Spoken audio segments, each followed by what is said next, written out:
Excretion. तो सबसे पहले हम फर्स्ट चैप्टर न्यूट्रिशन के बारे में डिस्कस करेंगे। न्यूट्रिशन में न्यूट्रिशन की जनरल डेफिनेशन, बेसिक एक्सप्लेनेशन और specifically plant nutrition that is photosynthesis को स्पेसिफिकली डिटेल में स्टडी करेंगे, और एनिमल न्यूट्रिशन में हम ह्यूमन न्यूट्रिशन को डिटेल में स्टडी करेंगे। तो सबसे पहले न्यूट्रिशन चैप्टर फर्स्ट हम स्टार्ट करते हैं। So let's start with the first chapter of biology of class 10th, that is nutrition. By definition, nutrition is process of procuring and utilization of food. अब ये बहुत जनरल और एक बहुत vast definition है।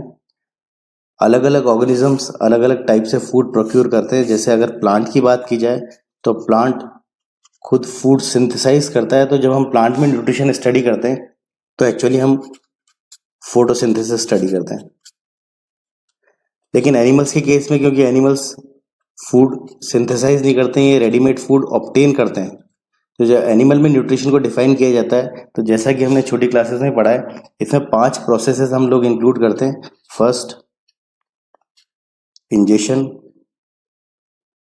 Second, digestion. Third, absorption. Fourth, assimilation. And fifth is egestion. तो animal में nutrition को इस तरह भी डिफाइन किया जा सकता है, sum total of all the processes starting from ingestion till egestion are included under a single term, that is nutrition in animals. अब इस हर एक स्टेप को आगे डिटेल में स्टडी करेंगे जब न्यूट्रिशन एनिमल स्टडी करेंगे। अभी जो नेक्स्ट टॉपिक आता है वो आता है मोड ऑफ न्यूट्रिशन।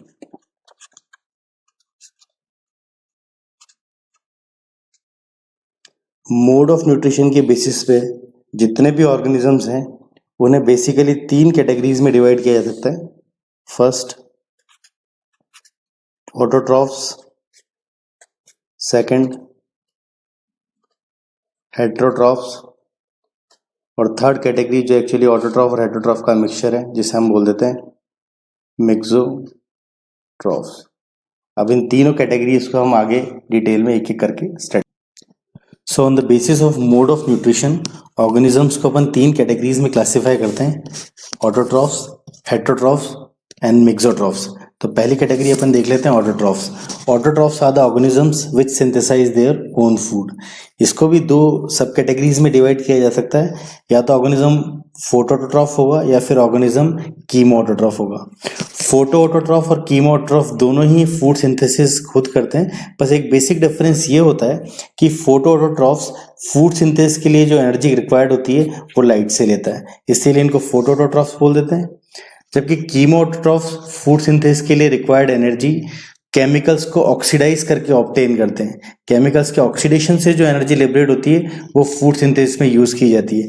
इसलिए फोटोऑटोट्रॉफ की डेफिनेशन अपन इस तरह दे सकते हैं कि photoautotrophs are the organisms which synthesize their own food with the help of light energy, whereas chemoautotrophs are the organism which synthesize their own food with the help of energy liberated by oxidation of chemicals. अब फोटोऑटोट्रॉफ्स के examples में सारे green plants आ जाते हैं। 9th class में पढ़ ही चुके हैं अपन, algae, bryophytes, pteridophytes, gymnosperms, angiosperms, ये सारे फोटोऑटोट्रॉफ्स हैं। इनके अलावा blue green algae photoautotrophic mode of nutrition show करता है। कुछ बैक्टीरिया भी हैं, पर्पल एंड ग्रीन बैक्टीरिया, वो भी फोटोऑटोट्रॉफिक मोड ऑफ न्यूट्रिशन शो करते हैं। फोटोऑटोट्रॉफिक मोड ऑफ न्यूट्रिशन शो करने वाले ऑर्गेनिजम्स में कुछ फोटोसिंथेटिक पिगमेंट प्रेजेंट होता है। जैसे इनमें अगर फोटोसिंथेटिक पिगमेंट्स की बात की जाए सारे प्लांट्स और ब्लू ग्रीन एल्गी में, तो इनमें फोटोसिंथेटिक पिगमेंट क्लोरोफिल प्रेजेंट होता है। क्लोरोफिल के टाइप अलग अलग हो सकते हैं। और अगर पर्पल ग्रीन बैक्टीरिया की बात की जाए तो इनमें बैक्टीरियो क्लोरोफिल प्रेजेंट होता है। अब chemo autotrophic mode of nutrition, chemo autotrophic mode of nutrition में जो ऑर्गेनिजम्स होते हैं उनमें भी कई सारे एग्जाम्पल हैं। एक एग्जाम्पल 9th क्लास में पहले ही पढ़ा हुआ है, जिसे नाइट्रोजन साइकिल में, जिन्हें अपन बोलते थे नाइट्रीफाइंग बैक्टीरिया। नाइट्रीफाइंग बैक्टीरिया, इनमें बेसिकली अपन दो बैक्टीरिया के बारे में पढ़ते थे। एक बैक्टीरिया जो अमोनिया को नाइट्राइट में कन्वर्ट करता है, और दूसरा बैक्टीरिया जो नाइट्राइट को नाइट्रेट में कन्वर्ट करता है। तो जो बैक्टीरिया अमोनिया को नाइट्राइट में कन्वर्ट कर देता है, इसका नाम था नाइट्रोसोमोनास, और नाइट्राइट को नाइट्रेट में कन्वर्ट करने वाले बैक्टीरिया का नाम था नाइट्रोबैक्टर। ये नाइट्रोसोमोनास और नाइट्रोबैक्टर दोनों ही bacteria, that is nitrifying bacteria, ये chemo autotrophic mode of nutrition show करते हैं।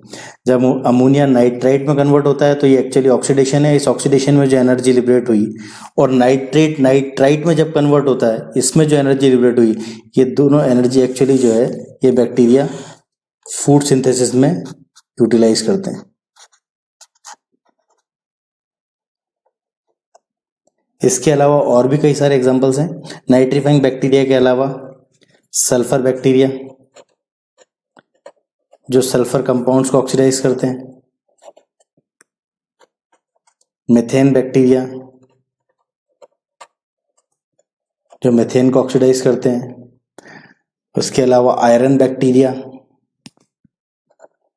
जो आयरन कंपाउंड्स को ऑक्सीडाइज करते हैं, और hydrogen bacteria etcetera.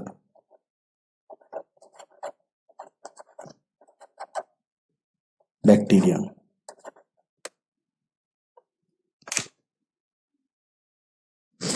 so second type of organism on the basis of mode of nutrition are heterotrophs. Heterotrophs are the organisms which depend on other organisms for food. They do not synthesize their own food, and hence they are directly or indirectly dependent on plants. They may be of three types: holozoic, parasites, and saprotrophs. Now the first type is holozoic organisms. So these are the organisms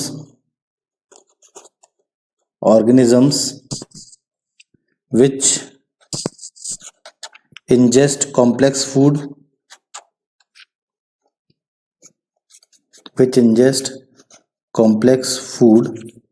and digestion takes place inside body. It may be intracellular,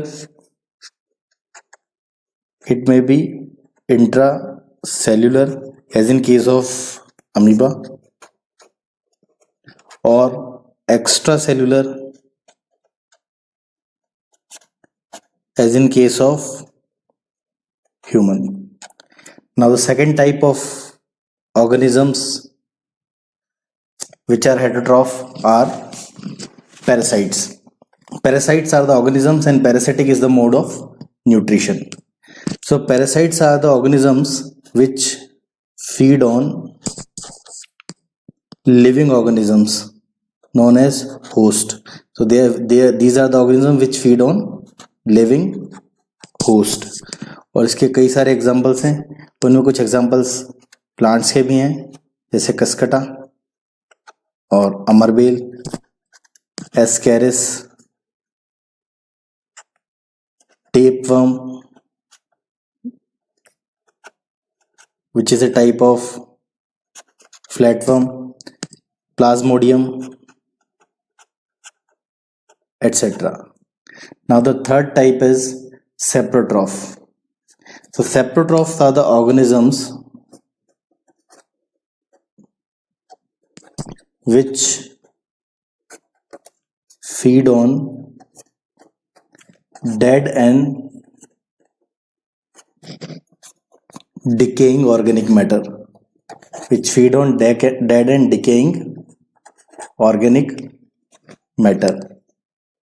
and one more important thing is digestion in these organisms takes place outside the body. Digestion takes place outside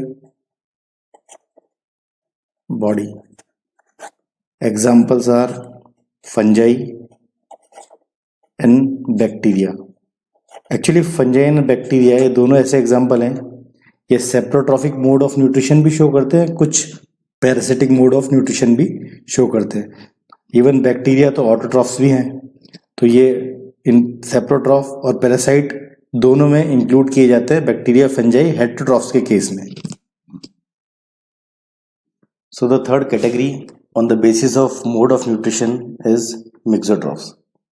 तो organism जो मिक्सोट्रॉफ्स होते हैं वो autotrophic और heterotrophic दोनों mode of nutrition show करते हैं, जैसे कि यूग्लिना. लाइट की प्रेजेंस में, क्योंकि यूग्लिना में क्लोरोप्लास्ट प्रेजेंट होता है, तो फोटोसिंथेसिस शो करता है, जबकि एब्सेंस ऑफ लाइट में वो heterotrophic mode of nutrition show करता है. अब नेक्स्ट टॉपिक जो आता है वो आता है न्यूट्रिशन इन प्लांट्स. तो जैसे अपनी पहले ही बात होगी, जब हम न्यूट्रिशन प्लांट की बात करते हैं तो एक्चुअली हम लोग फोटोसिंथेसिस को स्टडी करते हैं. तो अगर फोटोसिंथेसिस की डेफिनेशन से हम लोग स्टार्ट करते हैं, by definition photosynthesis is process of formation of organic food from inorganic raw materials in presence of light and chlorophyll. अगर इसे इक्वेशन में एक्सप्रेस किया जाए तो फोटोसिंथेसिस की इक्वेशन ये होगी 6CO2 plus 12H2O in presence of light and chlorophyll gives C6H12O6, that is glucose plus 6O2 plus 6H2O. Previous classes हमने देखा होगा कि जो फोटोसिंथेसिस की इक्वेशन होती है वो 6CO2 प्लस 6H2O भी होती है, क्योंकि उसमें 6H2O को 12H2O से बैलेंस कर दिया जाता है. लेकिन यहाँ पर इंटेंशनली इसको मिसबैलेंस फॉर्म में इसलिए लिखा है क्योंकि ये अब साइंटिफिकली प्रूवन है कि फोटोसिंथेसिस के प्रोसेस में जितनी भी ऑक्सीजन लिबरेट होती है ये सारी वाटर से लिबरेट होती है. तो इस बात को इक्वेशन में रिप्रेजेंट करने के लिए इसे 12H2O रखा जाता है.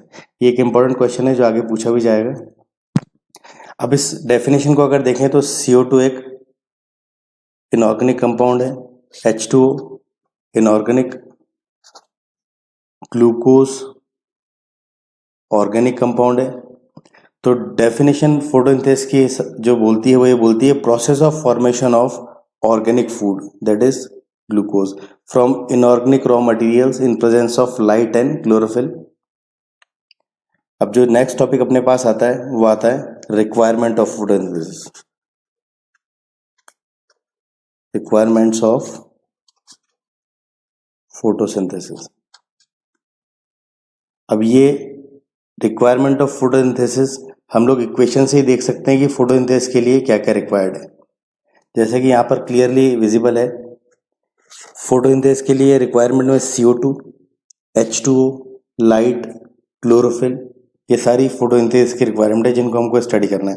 तो जो भी रिक्वायरमेंट हमें स्टडी करनी है, फर्स्ट है CO2, second H2O, third light, fourth chlorophyll. और इसके अलावा एक और फैक्टर है जो फोटोसिंथेसिस के लिए या किसी भी फिजियोलॉजिकल प्रोसेस के लिए बहुत इंपॉर्टेंट है, बहुत क्रिटिकल है, जिसे अपन बोल देते हैं टेम्परेचर. क्योंकि सारे फिजियोलॉजिकल प्रोसेसेस इंक्लूडिंग फोटोसिंथेसिस एक पर्टिकुलर एक ऑप्टिमम टेम्परेचर रेंज में ही होता है. तो इन पांचों फैक्टर्स को अब हम एक एक करके स्टडी करेंगे. So first factor which we are taking which affect rate of photosynthesis is CO2. CO2 का कॉन्सेंट्रेशन एटमॉस्फेयर में 0.03% होता है और जैसे जैसे CO2 का कॉन्सेंट्रेशन इंक्रीज होता है वैसे वैसे रेट ऑफ फोटोसिंथेसिस भी इंक्रीज होती है। पर एक पर्टिकुलर लेवल पे आने के बाद, एक पर्टिकुलर सेचुरेशन के पॉइंट के बाद रेट ऑफ फोटोसिंथेसिस इंक्रीज नहीं होती है। इवन अगर CO2 का कॉन्सेंट्रेशन 0.1 तक पहुंच जाए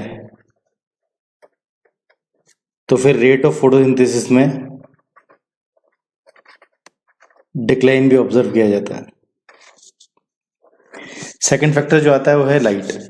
लाइट फोटोसिंथेसिस को दो तरह से अफेक्ट करता है, एक तो क्वालिटी ऑफ लाइट और एक इंटेंसिटी। क्वालिटी ऑफ लाइट में अपन देखेंगे कि किस रेंज की रेडिएशंस फोटोसिंथेसिस के लिए इंपॉर्टेंट है। तो पूरे इलेक्ट्रोमैग्नेटिक स्पेक्ट्रम में केवल विबग्योर वाला पोर्शन, केवल व्हाइट लाइट ही फोटोसिंथेसिस के लिए रेस्पॉन्सिबल है, यही केवल फोटोसिंथेसिस में यूज होती है। और अगर इसका रेंज देखा जाए तो ये 390 नैनोमीटर से, इसका लैम्डा रेंज देखा जाए तो 390 नैनोमीटर से 760 नैनोमीटर तक है। इसका लास्ट वाला पोर्शन जो है, फार रेड वाला पोर्शन आ जाता है, वो भी फोटोसिंथेसिस में इतना इंपॉर्टेंट होता नहीं है। तो क्वालिटी वाइज जो फोटोसिंथेटिकली एक्टिव रेडिएशन है, जिसे अपन बोल देते हैं पार, फोटोसिंथेटिकली एक्टिव रेडिएशन, ये 400 to 700 नैनोमीटर का रेंज होता है। अब इसके बाद सेकंड चीज जिस पे अपन आ जाते हैं वो आ जाता है इंटेंसिटी। इंटेंसिटी को अपन इस तरह डिफाइन कर देते हैं कि number of photons striking per unit area. तो जैसे जैसे इंटेंसिटी इंक्रीज होती है वैसे वैसे रेट ऑफ फोटोसिंथेसिस भी इंक्रीज होती है। लेकिन इंटेंसिटी बहुत ज़्यादा हो जाने पर,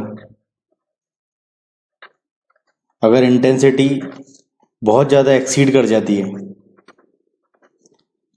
लाइट इंटेंसिटी, तो वो क्लोरोफिल के डिग्रेडेशन को कॉज करती